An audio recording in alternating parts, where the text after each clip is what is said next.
বন্ধুরা, গত পর্বে অর্থাৎ তদ্ধিত প্রত্যয়ের তৃতীয় পর্বে আমরা শিখেছিলাম অনপ্রত্যয় অর্থাৎ সন্তান অর্থে যে অনপ্রত্যয় হয়, শব্দের সঙ্গে অনপ্রত্যয় যুক্ত হয়ে নতুন শব্দ তৈরি করে, সেই বিষয়গুলো নিয়ে কিন্তু আমরা আলোচনা করেছি।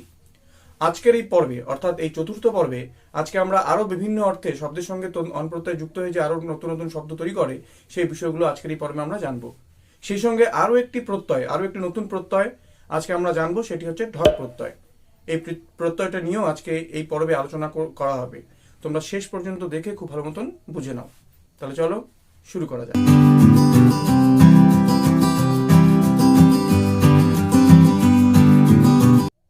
বন্ধুরা, তাহলে প্রথমেই আমরা জেনে নেব সেই বিষয় অধ্যয়ন করছে বা তা জেনেছে এই অর্থে যে অনপ্রত্যয় হয়, এই বিষয়টি এবার আমরা বুঝে নেব। সেই বিষয় অধ্যয়ন করছে বা তা জেনেছে এই অর্থে অনপ্রত্যয় হয়। এই অর্থে শব্দের সঙ্গে অনপ্রত্যয় যুক্ত হয়ে নতুন একটি শব্দ তৈরি করবে। এই বিষয়টা আমরা উদাহরণের সাহায্যে এবার বুঝবো। প্রথমে দেখো ব্যাকরণম অধীতে। দেখো গত পর্বে কিন্তু তোমরা গত পর্ব যারা দেখোনি তারা আমি আই বাটনে দিচ্ছি, তোমরা সেই গত পর্বটি কিন্তু অবশ্যই দেখবে, কারণ পর্বগুলো যদি কোনো একটা তোমরা যদি বাদ দিয়ে দাও তাহলে কিন্তু তোমাদের বুঝতে অসুবিধা হবে। সুতরাং তোমরা পরপর যে পর্বগুলো তৈরি হচ্ছে সেই পর্বগুলো কিন্তু পরপর দেখার অবশ্যই চেষ্টা করবে। তো যাই হোক, এবার দেখো সেই বিষয় অধ্যয়ন করছে বা তা জেনেছে এই অর্থে অনপ্রত্যয় হয়। গত পর্বে আমরা সন্তান অর্থে যে অনপ্রত্যয় হয় সেটা আমরা দেখেছি। আজকের এই পর্বে আমরা সেই বিষয় অধ্যয়ন করছে বা তা জেনেছে এই অর্থে যে অনপ্রত্যয় হয় সেই বিষয়টি উদাহরণের সাহায্যে আমরা বোঝার চেষ্টা করব। প্রথম উদাহরণটি দেখো, লেখা হয়েছে ব্যাকরণম অধীতে, অর্থাৎ ব্যাকরণ যিনি পড়ছেন। এখানে দেখো কর্তা, এই বাক্যটিতে কিন্তু কর্তা উজ্জ রয়েছে। তোমাদের পরীক্ষার সময় যদি আমি গত পর্বে এই বিষয়টি নিয়ে আলোচনা করেছি যে তোমাদের কিন্তু তদ্ধিত প্রত্যয় থেকে এক কথায় প্রকাশ আসতে পারে, তোমাদের আসতে পারে পরিনিষ্ঠিত রূপ লেখো, অথবা তোমাদের ব্যুৎপত্তি নির্ণয় করো বা প্রকৃতি প্রত্যয় নির্ণয় করো। অর্থাৎ বিভিন্নভাবে কিন্তু তদ্ধিত প্রত্যয় থেকে আসতে পারে। সুতরাং এই বিষয়ে কিন্তু তোমাদের সতর্ক থাকতে হবে, পড়ার সময় বিষয়গুলো মাথায় রাখতে হবে। তো যাই হোক, যদি এক কথায় আসে তাহলে এইভাবে আসবে ব্যাকরণম অধীতে, অথবা ব্যক্তি বা অধীতে মানে যে অধ্যয়ন করছে, অধ্যয়ন করছে, ব্যাকরণ অধ্যয়ন করছে। এখানে কর্তাটি কিন্তু উজ্জ রয়েছে, অর্থাৎ কোনো এক ব্যক্তি ব্যাকরণম অধীতে ব্যাকরণ অধ্যয়ন করছে, অথবা ব্যক্তি বা অথবা ব্যক্তি মানে অথবা তা জেনেছে, ব্যাকরণ জেনেছে। পরীক্ষার সময় যে কোনো একটি কিন্তু থাকতে পারে, ব্যাকরণম অধীতেও থাকতে পারে, আবার ব্যাকরণম ব্যক্তি থাকতে পারে, অথবা এই দুটোর কিন্তু দুটোই থাকতে পারে, ব্যাকরণম অধীতে ব্যক্তি বা।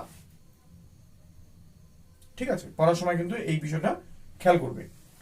তো যাই হোক, ব্যাকরণম অধীতে অর্থাৎ ব্যাকরণ পড়ছেন যিনি বা অধ্যয়ন করছেন যিনি, অথবা ব্যাকরণম ব্যক্তি বা মানে অথবা ব্যাকরণম ব্যক্তি অর্থাৎ ব্যাকরণ যিনি জেনেছেন তিনি কি, তিনি হলেন বৈয়াকরণঃ।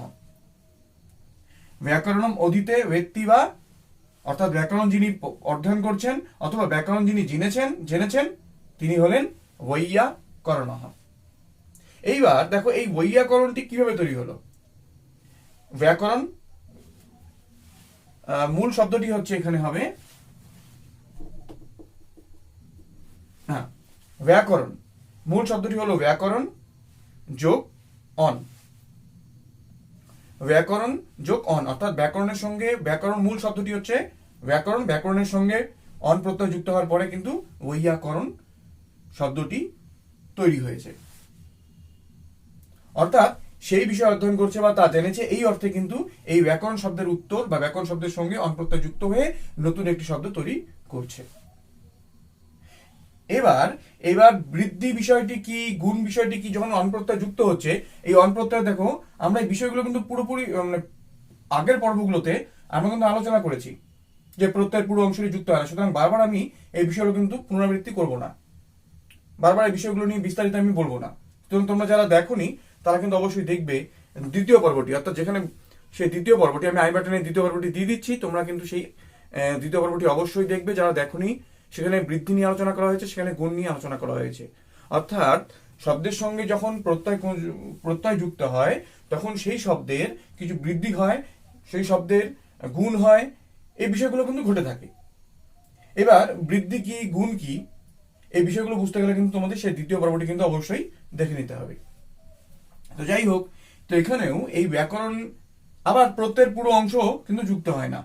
এখানে যেমন অন প্রত্যয় শুধু অযুক্ত হবে, এই ব্যাকরণের সাথে সবার শেষে অন প্রত্যয়ের অ গিয়ে যুক্ত হবে, কিন্তু তার আগে কিন্তু বৃদ্ধি হবে, তার আগে কিছু বর্ণ উঠে শেষে বর্ণ উঠে যাবে, এই বিষয়গুলো পুরোপুরি কিন্তু আলোচনা করা হয়েছে। সুতরাং প্রত্যেকটা উদাহরণ ধরে ধরে কিন্তু সেই বিস্তারিত আলোচনা করার প্রত্যেকটি ভিডিওতে সময় থাকবে না। সুতরাং তোমরা সেই পর্বগুলো কিন্তু দেখে নেবে।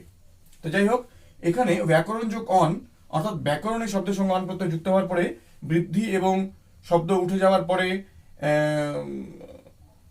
পরে এই বৈয়াকরণঃ, এই বৈয়াকরণ শব্দটি তৈরি হয়েছে।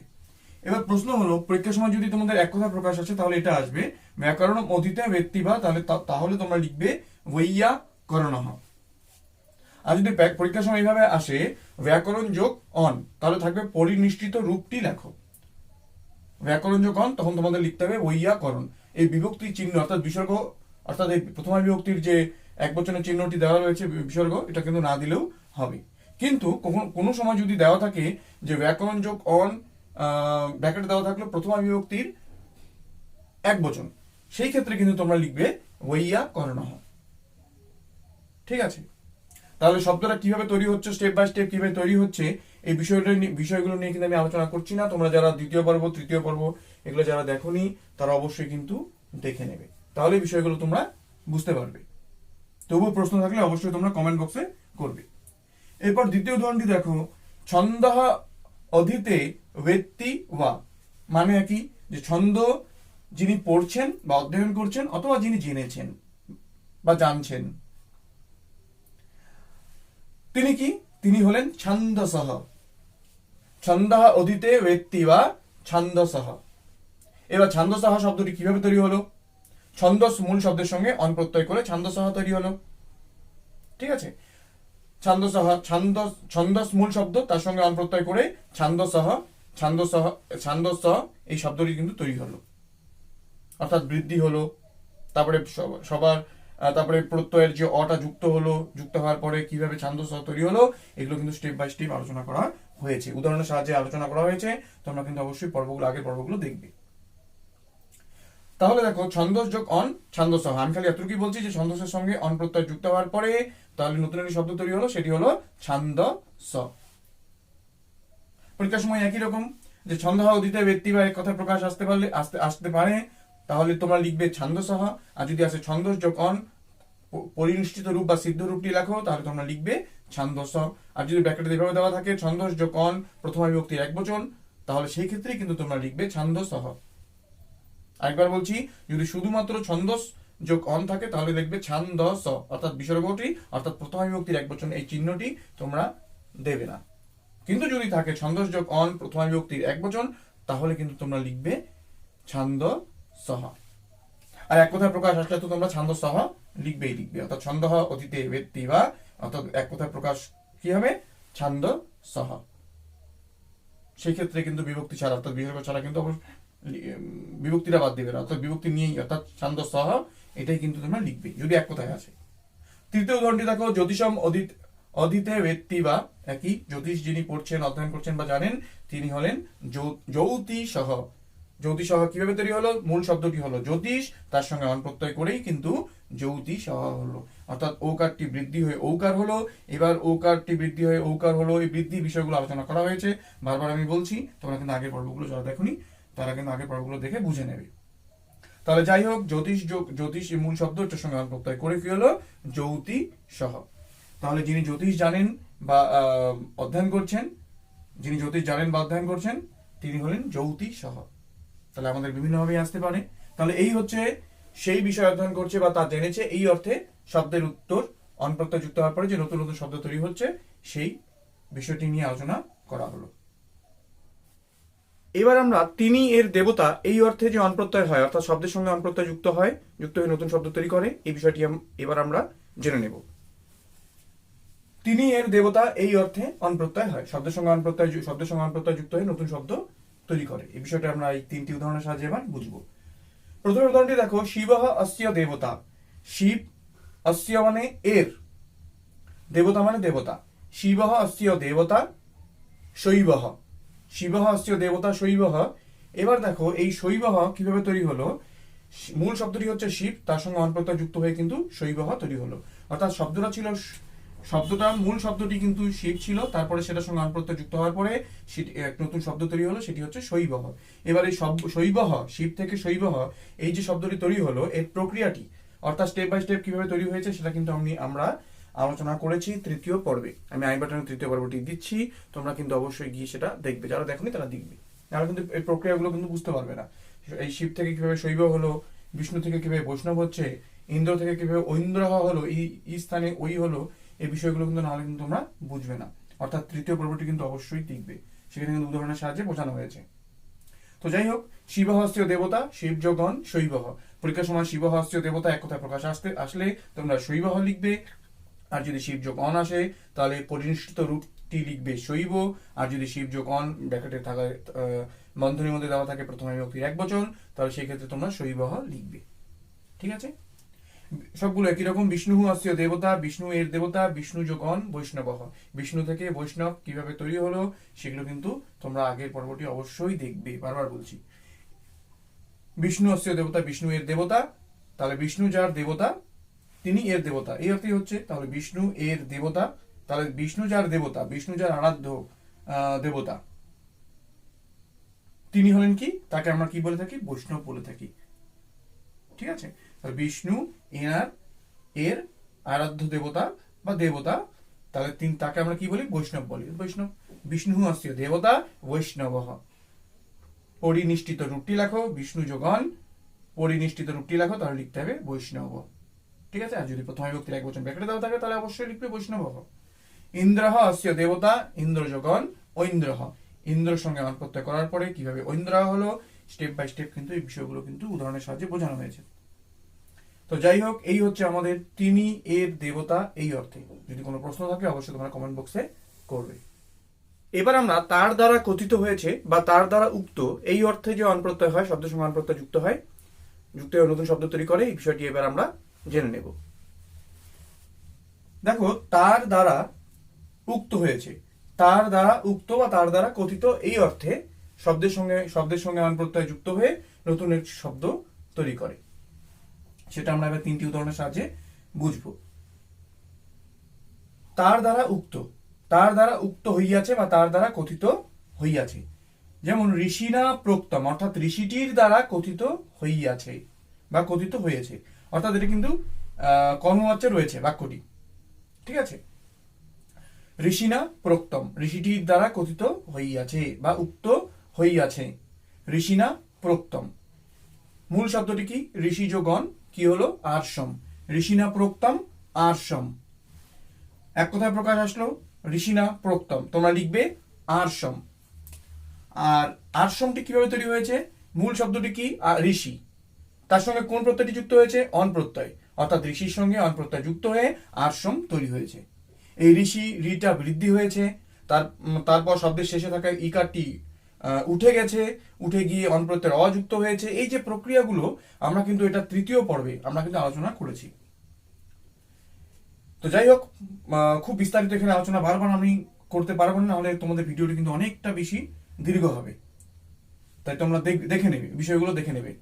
তো যাই হোক, এখানে বৃদ্ধি হয়েছে, উঠে গেছে, বর্ণ উঠে গেছে বা লোপ পেয়েছে, এবং তারপরে অন প্রত্যয়ের অযুক্ত হয়ে যে আর্ষ তৈরি হয়েছে, এই বিষয়গুলো কিন্তু তোমরা আগের পর্বগুলো যদি দেখো তাহলে কিন্তু বুঝতে পারবে কিভাবে আর্ষ তৈরি হয়েছে। তো যাই হোক, আমাদের বিষয় হচ্ছে যে ঋষিনা প্রোক্তম যদি আসে তাহলে তোমরা লিখবে আর্ষম, আর যদি ঋষি যোগ অন আসে তাহলে লিখবে আর্ষ।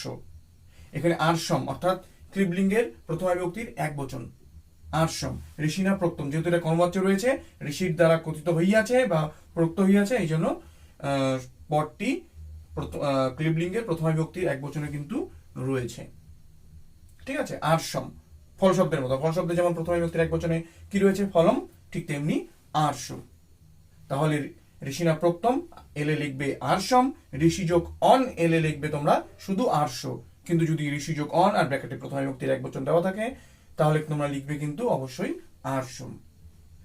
একই রকম ভাবে কনাদেন প্রোক্তম, কনাদ যোগ অন, মূল শব্দ কনাদ, কনাদ যোগ অন কানাদম, কানাদম। ঠিক আছে, কানাদম, কনাদ থেকে কানাদম কিভাবে তৈরি হলো, অনপ্রত্যয় যুক্ত, কনাদের সঙ্গে অনপ্রত্যয় যুক্ত হওয়ার পরে কানাদম কিভাবে তৈরি হলো, তোমরা কিন্তু আগের পর্বগুলো দেখলেই বুঝতে পারবে। বৃদ্ধি হওয়ার পরে, বর্ণ লোপ পাওয়ার পরে, প্রত্যয় যুক্ত হওয়ার পরে যে কিভাবে কানাদম তৈরি হলো সেগুলো কিন্তু তোমরা বুঝতে পারবে। যদি আগের পর্বগুলো দেখে নাও তাহলে বুঝতে পারবে। তারপর তৃতীয় উদাহরণটি দেখো, একই রকম ভাবে পতঞ্জলি না প্রক্তম, অর্থাৎ পতঞ্জলির দ্বারা কথিত হইয়াছে বা প্রক্ত হইয়াছে, পতঞ্জলি যোগ অন পাতঞ্জলম। পতঞ্জলি না প্রক্তম এলে লিখবে পাতঞ্জলম, আর পতঞ্জলি যোগ অন এলে পরিনিষ্ঠিত রূপটি লিখবে পাতঞ্জল। পাতঞ্জল শুধু লিখবে তাহলেই কিন্তু হবে। তাহলে এই হচ্ছে তার দ্বারা উক্ত বা তার দ্বারা কথিত, এই অর্থে শব্দের উত্তর যে অন প্রত্যয় হওয়ার পর নতুন শব্দ তৈরি হয়, সেই বিষয়টি আমরা আলোচনা করলাম। এবার আমরা সে স্থানে উৎপন্ন বা সে স্থানে বিদ্যমান এই অর্থে যে অন প্রত্যয় হয় এই বিষয়টি এবার আমরা জেনে নেব। দেখো এখানে দুটি উদাহরণের সাহায্যে আমরা বিষয়টি সে স্থানে উৎপন্ন বা সে স্থানে বিদ্যমান বা সে স্থানে জাত বা জন্ম নিয়েছে এই বিষয়টি কিন্তু আমরা এবার বুঝব। প্রথম উদাহরণটি দেখো, মথুরায়াং ভবহ অথবা জাতঃ, অর্থাৎ মথুরাতে উৎপন্ন হয়েছেন বা জাত মানে জন্ম নিয়েছেন। মথুরা একটি জায়গার নাম, তাহলে কি হলো, তিনি হলেন মাথুরহ, অর্থাৎ যিনি মথুরাতে জন্ম নিয়েছেন তিনি হলেন মাথুরহ। মথুরায়াং ভবহ পরীক্ষার সময় আসতে পারে, তাহলে লিখবে মাথুরহ, অথবা মথুরায়াং জাতঃ তাহলেও লিখবে তোমরা মাথুরহ। এবার মাথুরহ কিভাবে তৈরি হয়েছে, মূল শব্দটি হচ্ছে মথুরা, এই শব্দটির সঙ্গে অন প্রত্যয় যুক্ত হয়ে মাথুরা এই শব্দটি কিন্তু তৈরি হয়েছে। মথুরার সঙ্গে অন প্রত্যয় হয়ে কিভাবে মাথুরা হলো সেই প্রক্রিয়াগুলো কিন্তু তোমরা তৃতীয় পর্বটি দেখবে, তাহলেই বুঝতে পারবে। বৃদ্ধি হলো, বর্ণ উঠে গেল, শেষের বর্ণটি আটি উঠে গেল, অন প্রত্যয় যুক্ত হলো, এই বিষয়গুলো কিন্তু তোমরা তৃতীয় পর্বটি দেখলে, এখানে দুটো উদাহরণ দিয়ে বোঝানো হয়েছে, বিষয়গুলো দেখবে, তৃতীয় পর্বটি দেখে নেবে। এরপর দ্বিতীয় উদাহরণটি দেখো, পুরে ভবহ। পুরে মানে শহর, শহরে যিনি উৎপন্ন হয়েছেন বা জন্ম নিয়েছেন জাতঃ তিনি হলেন পৌরহ। পুরে ভবহ পরীক্ষার সময় এলে লিখবে পৌরহ, অথবা পুরে জাতঃ পৌরহ। আর পুর যোগ অন পৌরহ, তাহলে শব্দটি তৈরি হলো কিভাবে, মূল শব্দটি কোনটি, পুর, এই পুর এই শব্দের সঙ্গে অন প্রত্যয় যুক্ত হয়ে পৌরহ, পৌর এই শব্দটি কিন্তু তৈরি হয়েছে। পরীক্ষার সময় পুর যোগ অন যদি আসে তাহলে লিখবে পৌর, বিভক্তিটা বাদ দিয়ে লিখবে।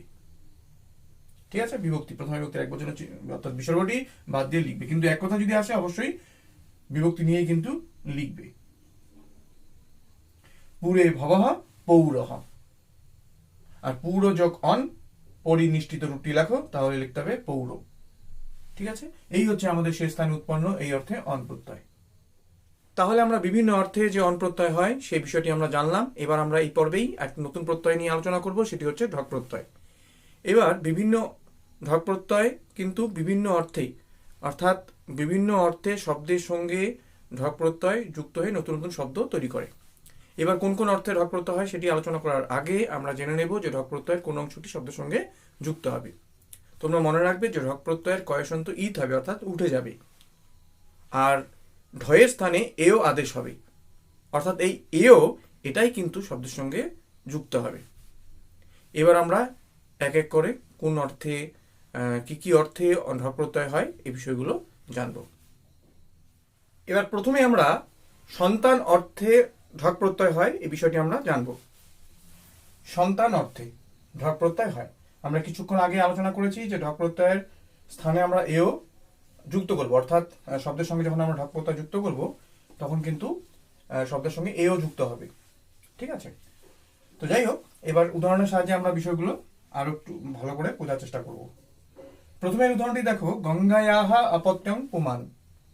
গঙ্গায়াহা অপত্যং পুমান, অর্থাৎ পুমান অর্থাৎ পুরুষকে বোঝাচ্ছে, পুমান পুমান এগুলো হচ্ছে পুরুষকে বোঝাচ্ছে, অপত্য মানে সন্তান, অপত্যং পুমান, অপত্য কথাটি অপত্যং কথাটি অর্থ হচ্ছে সন্তান, অর্থাৎ গঙ্গার সন্তান বা গঙ্গার ছেলে। কি হলো, গাঙ্গেয়হ, গাঙ্গেয়হ। ঠিক আছে, গঙ্গায়াহ অপত্যং পুমান গাঙ্গেয়হ। এবার গাঙ্গেয়হ এখানে দেখো এটা কিভাবে তৈরি হলো, এই মূল শব্দটি কি, গঙ্গা, তার সঙ্গে ঢক প্রত্যয় করেই কিন্তু গাঙ্গেয়হ এই শব্দটি তৈরি হয়েছে, অর্থাৎ এও এখানে যুক্ত হয়েছে, অর্থাৎ গঙ্গা বৃদ্ধি হলো, প্রথমে স্বরবর্ণটি অটি, প্রথমে সবার স্বরটি অর্থাৎ স্বরবর্ণটি অ রয়েছে, গ অ রয়েছে, অটা বৃদ্ধি হলো, তারপরে কিন্তু শেষের যে বর্ণটি আ রয়েছে সেটা উঠে গিয়ে তারপরে ঢক প্রত্যয়ের ঢ স্থানে যে এও আদেশ হয়, একটু আগে বলেছি, সেই এওটা কিন্তু যুক্ত হয়ে গাঙ্গেয় হয়েছে। ঠিক আছে, এবার পরীক্ষার সময় একই রকম গঙ্গায়াহ অপত্যং পুমান যদি আসে তাহলে তোমরা এক কথা যদি প্রকাশ আসে তাহলে তোমরা অবশ্যই লিখবে গাঙ্গেয়। আর যদি গঙ্গা যোগ ঢক প্রত্যয় আসে, গঙ্গা যোগ ঢক তোমাদের বলে দিল পরিনিষ্ঠিত রূপটি লেখো, তাহলে লিখবে গাঙ্গেয় বিভক্তি বাদ দিয়ে। আর যদি ব্যাকরণের মধ্যে প্রথম বিভক্তি একবচন থাকে তাহলে ওই একই রকম গাঙ্গেয় লিখবে। এবার প্রশ্ন হতে পারে, আমরা কিন্তু অন প্রত্যয়ের সময় গঙ্গায়াহ অপত্যং পুমান এটা পড়েছি, অর্থাৎ গঙ্গায়াহ অপত্যং পুমান যদি আমরা অন প্রত্যয় যখন আমরা শুরু করেছিলাম সন্তান অর্থে, সেখানেও কিন্তু ছিল, এটাই ছিল গঙ্গায়াহ অপত্যং পুমান, সেখানে আমরা পড়েছি কি গাঙ্গহ। তাহলে আমরা কোনটা লিখবো? পরীক্ষার সময় তোমাদের প্রশ্ন হতে পারে গঙ্গায়াহ অপত্যং পুমান এক কথা যদি আসে তাহলে আমরা কোনটা লিখবো? তাহলে তোমরা দুটোর মধ্যে যে কোনো একটা লিখলেই তোমাদের কিন্তু রাইট হবে, অর্থাৎ গাঙ্গেয়াহ অথবা গাঙ্গহ। কিন্তু যদি তোমাদের গঙ্গা যোগ ঢক আসে তাহলে কিন্তু আবার যে কোনো একটা লিখলে হবে না, গঙ্গা যোগ, কারণ গঙ্গা যোগ ঢক আসলে কিন্তু গাঙ্গেয় লিখতে হবে, আর গঙ্গা যোগ অন আসলে লিখতে হবে গাঙ্গ, কারণ অন প্রত্যয়ের অযুক্ত হয়ে গাঙ্গ তৈরি হয়, আর গঙ্গা যোগ ঢক প্রত্যয়ের এও যুক্ত হয়ে গঙ্গার সঙ্গে এও যুক্ত হয়ে কিন্তু গাঙ্গেয় হলো। তোমরা এটা বুঝতে পারছো? কিন্তু এক কথায় প্রকাশ আসলে তোমরা যে দুটোর মধ্যে যে কোনো একটা লিখতে পারে, গাঙ্গ বা গাঙ্গেয় হয়, এই দুটোর মধ্যে যে কোনো একটা লিখতে পারো, কিন্তু গঙ্গা যোগ ঢক আসলে লিখবে গাঙ্গেয়, আর গঙ্গা যোগ অন আসলে লিখবে তোমরা গাঙ্গ। এরপর দ্বিতীয় উদাহরণটি দেখো, কুন্তিয়াহা অপত্যং পুমান, অর্থাৎ কুন্তি ছেলে, কুন্তির সন্তান ছেলে। কুন্তি শব্দ নদী শব্দের মতো, নদী শব্দের ষষ্ঠী বিভক্তির এক বচনে নদ্যাহা কুন্তিয়াহা, কুন্তির র বা এক থাকলে ষষ্ঠী বিভক্তির প্রয়োগ আমরা করব। তো এখানে বাক্যের অর্থ এটাই বোঝাচ্ছে যে কুন্তির ছেলে, রে কুন্তির, এই কারণে ষষ্ঠী বিভক্তির প্রয়োগ করা হয়েছে। যাই হোক, কুন্তিয়াহা অপত্যং পুমান, বাক্যটা তোমরা যেন বুঝতে পারো, অর্থটা বুঝতে পারো, এই কারণে আমি বিভক্তিটা বলে দিলাম। কুন্তিয়াহা অপত্যং পুমান কি হলো?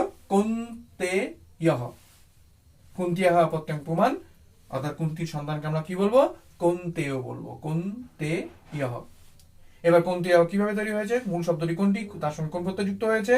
আমরা কুন্তেয়, এই ওটা দেখলে কিন্তু আমরা বুঝতে পারছি কেন ঢক প্রত্যয় হয়েছে। তাহলে মূল শব্দ কোনটি হতে পারে? মূল শব্দটি হচ্ছে কুন্তি, অর্থাৎ কুন্তির সঙ্গে ঢক প্রত্যয় করেই কুন্তেয় হয়েছে। কুন্তির উকারটা বৃদ্ধি হয়েছে। তারপরের প্রক্রিয়াগুলো আমরা আলোচনা করেছি, তোমরা পর্বগুলো দেখবে, আগের পর্বগুলো, সেখানে আলোচনা করা হয়েছে, এখানে বারবার আমি বলছি না। তৃতীয় উদাহরণটি দেখো, ভগিন্যাহা অপত্যং পুমান, ভগিনী মূল ভগিনীর অর্থাৎ বোনের সন্তানকে বলা হয় ভাগিনেয়, ভাগিনেয়ঃ। ভগিন্যাহা অপত্যং পুমান ভাগিনেয়ঃ। ভাগিনেয়ঃ কিভাবে তৈরি হয়েছে? ভগিনী যোগ ঢক ভাগিনেয়ঃ, নেয়ঃ। তাহলে এই হচ্ছে আমাদের সন্তান অর্থে ঢক প্রত্যয়। তোমাদের কোনো প্রশ্ন থাকলে অবশ্যই তোমরা কমেন্ট বক্সে জিজ্ঞেস করবে। এবার আমরা ইনি এর দেবতা এই অর্থে যে ঢক প্রত্যয় হয় এই বিষয়টি এবার আমরা উদাহরণের সাহায্যে বুঝবো। দেখো, উদাহরণটি আমি দেবনাগরী লিপিতে লিখেছি, তোমরা কিন্তু দেবনাগরী লিপি অবশ্যই অভ্যাস করবে, বাড়িতে পড়বে, অভ্যাস করবে, কারণ প্রশ্নপত্র কিন্তু দেবনাগরী লিপিতেই থাকে। উদাহরণটি হচ্ছে অগ্নিহি অস্য দেবতা, অর্থাৎ অগ্নি হলো এর, অস্য কথাটির অর্থ হচ্ছে এর দেবতা, অগ্নি হলো এর দেবতা, অগ্নি হলেন এর দেবতা। কি হলো? আগ্নেয়ঃ, অগ্নিহি অস্য দেবতা আগ্নেয়ঃ। এবার এই আগ্নেয়ঃ এই শব্দটি তৈরি হয়েছে কোন শব্দের সঙ্গে, কোন প্রত্যয় করে? অগ্নিহি এই মূল শব্দটির সঙ্গে, এই শব্দটির সঙ্গে ঢক প্রত্যয় করে আগ্নেয়ঃ তৈরি হয়েছে। পরীক্ষার সময় অগ্নিহি অস্য দেবতা এলে লিখবে আগ্নেয়ঃ, আর অগ্নিহি যোগ ঢক এলে লিখবে আগ্নেয়, অর্থাৎ অগ্নিহি যোগ ঢক তোমাদের লেখা থাকবে পরিনিষ্ঠিত রূপটি লেখো। তাহলে এই হচ্ছে ইনি এর দেবতা এই অর্থে ঢক প্রত্যয়। এবার আমরা তার দ্বারা উক্ত এই অর্থে যে ঢক প্রত্যয় হয় এই বিষয়টি এবার আমরা উদাহরণের সাহায্যে বুঝব। তার দ্বারা উক্ত, তার দ্বারা উক্ত বা তার দ্বারা কথিত, যেটাই বলি না কেন, এই অর্থে ঢক প্রত্যয় হয়।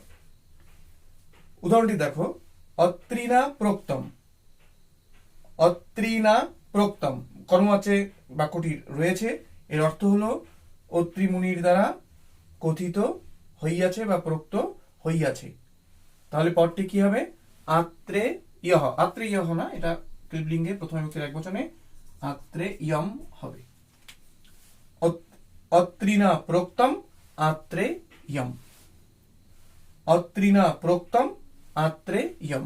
অত্রিমুনির দ্বারা বা অত্রিমুনির দ্বারা প্রোক্ত হইয়াছে বা কথিত হইয়াছে বা উক্ত হইয়াছে আত্রে ইয়ম। অত্রিনা প্রোক্তম এক কথায় আসলে তোমরা লিখবে আত্রে ইয়ম। এবার পরীক্ষার সময় আচ্ছা, এবার আত্রেয়ম, এই আত্রেয়, এই মূল শব্দটি, এই যে শব্দটি তৈরি হলো আত্রেয়, এটা তো মহেশন্তরা বিভক্তি যুক্ত করার পরে প্রথমা বিভক্তির একবচন, অর্থাৎ ফল শব্দের মতো। ফল শব্দের যেহেতু এটা ক্লিবলিঙ্গ হবে, সেহেতু আমাদের সেই ফল শব্দের কথা চিন্তা করতে হবে। ফল শব্দের প্রথম বিভক্তির একবচনে ফলম রয়েছে, সেই অনুসারে কিন্তু ফলম আত্রে ইয়ম এখানে হয়েছে।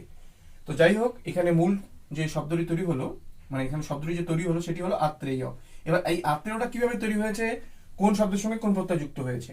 মূল শব্দটি হচ্ছে অত্রি, আর তার সঙ্গে ঢক প্রত্যয় যুক্ত হওয়ার পরেই কিন্তু আত্রেয় হয়েছে। তো এই অত্রি থেকে আত্রেয়, এটা কিন্তু তৈরি হওয়ার একটা ক্রমশ মানে পর্যায়ক্রম রয়েছে, ঠিক আছে? অর্থাৎ স্টেপ বাই স্টেপ কিভাবে তৈরি হয়েছে এই বিষয়গুলো কিন্তু বৃদ্ধি হয়েছে, বর্ণ লোপ পেয়েছে, মানে বর্ণ উঠে গেছে, তারপরে প্রত্যয়ের এও যুক্ত হয়েছে, কিভাবে যুক্ত হয়েছে। তো এই বিষয়গুলো তোমরা তৃতীয় পর্বটি দেখবে, তাহলে কিন্তু তোমরা বিষয়গুলো বুঝবে। তো যাই হোক, অত্রি যোগ ঢক পরীক্ষার সময় এলে লিখবে আত্রে ইয়। তাহলে এই হচ্ছে আমাদের তার দ্বারা উক্ত অর্থে ঢক প্রত্যয়। যদি এই বিষয়ে কোনো প্রশ্ন থাকে তাহলে তোমরা অবশ্যই জিজ্ঞেস করবে। তাহলে বন্ধুরা, আজকের এই পর্বে আমরা অনপ্রত্যয় নিয়ে আলোচনা করলাম এবং সেই সঙ্গে ঢক প্রত্যয় নিয়েও কিন্তু আলোচনা শেষ করলাম। তোমাদের কোনো রকম কোনো প্রশ্ন থাকলে অবশ্যই তোমরা কমেন্ট বক্সে সেটা জানতে চাইবে, এবং তোমাদের এই পর্বটি যদি অবশ্যই ভালো লেগে থাকে তাহলে বন্ধুদের সঙ্গে শেয়ার করে নিও, এবং সেই সঙ্গে অবশ্যই কিন্তু লাইক করো।